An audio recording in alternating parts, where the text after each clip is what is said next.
I had a really bad week of lifting last week. On Monday, I failed a rep with 225 and ended up dropping the weight. On Friday, I was aiming for 3 sets of 10 with 205 and I didn't get a single set of 10.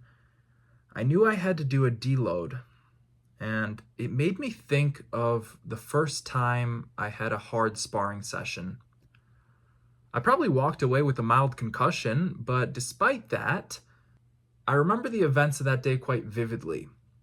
I was a little over a year into my Muay Thai training. I was only a couple months into sparring, and I was pretty tired because I'd already done a few rounds of sparring. I partnered up with this kid I know. He was probably 17 or 18 at that time and quite a bit lighter than me.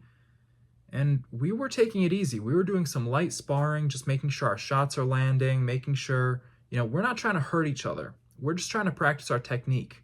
But around the end of that round, I slipped an uppercut through his guard. I landed it right on his nose. It wasn't a hard punch or a fast punch, but I got him right on the button and he started gushing blood.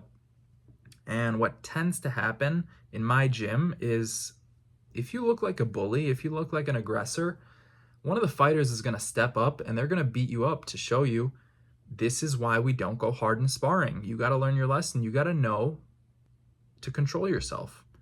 And even though, I was apologizing to this kid and, making sure he's all right, one of the fighters came up to me and he said, as direct as can be, "You're sparring me now."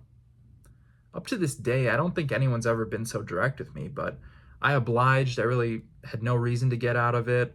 I knew, if this looks bad, I should take my beating and get it over with. And that's exactly what happened. He battered me and punished me for a very long 3 minutes. And I walked away with a very important lesson learned. You have to make your opponent respect you. In a fight, you have to make your opponent respect you, or they're just going to pummel you into dirt. They're going to destroy you. They're not going to stop. They're not going to lay off the gas. And I learned that lesson a little too late. Maybe I managed to land like 2 or 3 good punches on him. To be honest, maybe like 1 good punch, but it wasn't enough. It wasn't enough. He just kept pushing forward, just kept punching me through my guard, in my guard, on the body, everywhere. He just beat me. And I learned from that day, you have to make your opponent respect you. So, bringing this back to the gym, the barbell is one of the best opponents in the world because it is honest. The barbell does not lie. 500 pounds of steel is 500 pounds, and if you haven't trained for it, if you're not prepared, that weight is going to crumple you. It's going to bend you over like some Instagram model. That weight is a lot, especially for me right now. I'm telling you, I could not squat 500 pounds right now. Not even close. Last week, I filled my squats with weight way lighter than that. And this week, I plan to do a deload. That was supposed to be my counterpunch. This is my counterpunch. Singles with 225. If I can't do multiple reps, I'm going to do singles. This is my strategy. This is what I have to do. I got to take it a little lighter.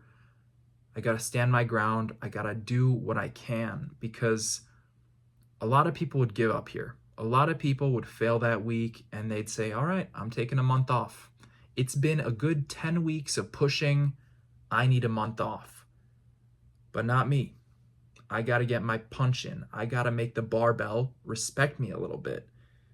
And I'm not saying that to be a crazy person. I'm saying it because sometimes you got to prove it to yourself too.